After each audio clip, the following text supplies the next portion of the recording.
Hello everyone, I'm Jeff Commings and welcome to part 11 of my 18-part video series where I've been reading passages from my autobiography, Odd Man Out, True Stories of a Gay Black Swimmer.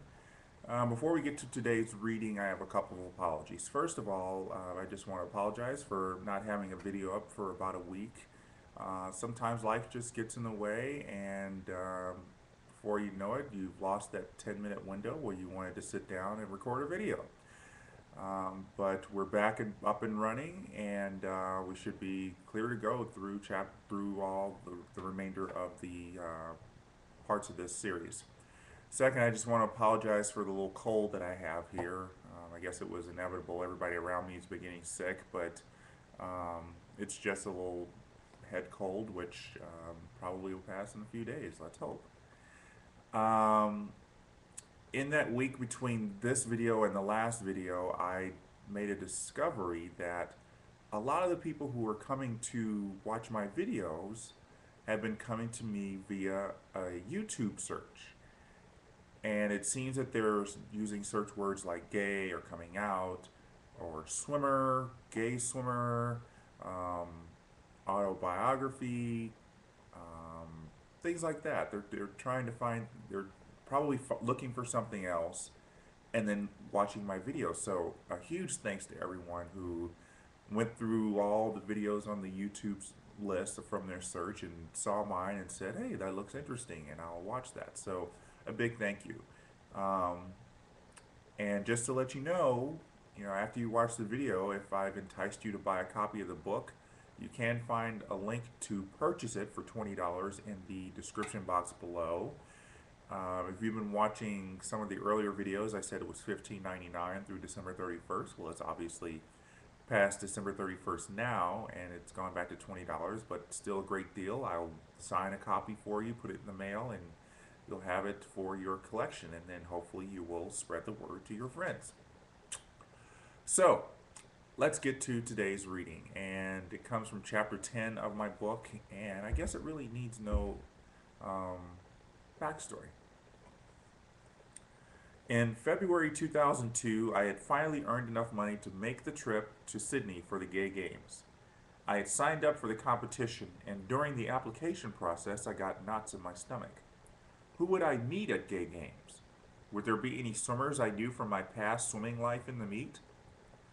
The psych sheet is a listing of every swimmer in each event ranked by seed times. Psych sheets are released to let people know who plans to swim in the meet and in what events. The psych sheet would not be released until early fall, maybe 1 month before the meet started, so I had to wait the entire summer to find out who I might reconnect with in Sydney. I made travel plans on my own, and it was a very sad process. Kent and I had originally planned to go to Australia together and compete. He would run a marathon and I would swim. The schedules worked out so we could watch each other compete.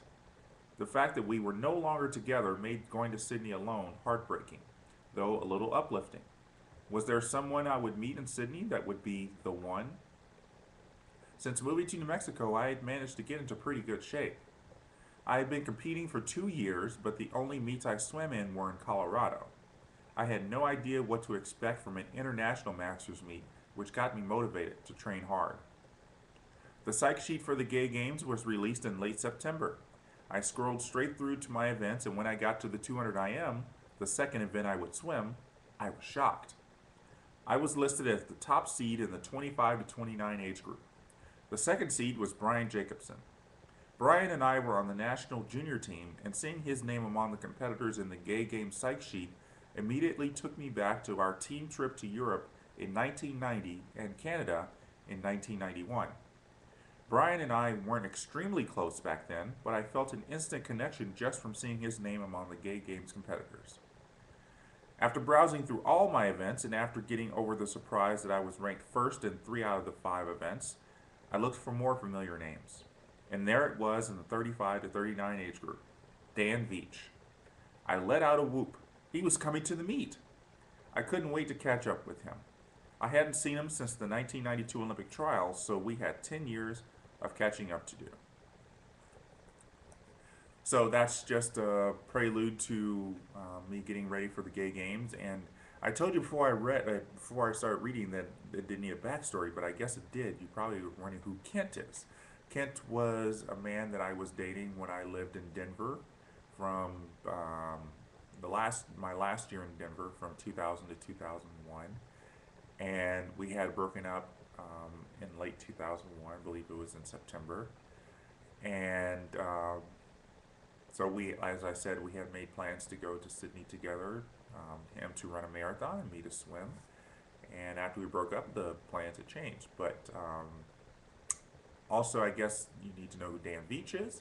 Dan is an Olympian. He went to the 1988 Olympic Games in the 200 backstroke. And Dan and I were on the Pan American team in 1991, which is where I first met him. So that's a reading from Chapter 10 of Odd Man Out, True Stories of a Gay Black Swimmer. Thanks to everyone for joining me today. If you want links to some of my past episodes, they're all down in the description box, including that wonderful link to buy a copy of my book, which I will gladly sign and send to you with all my love. So that'll do it for today, and I will see you back here soon.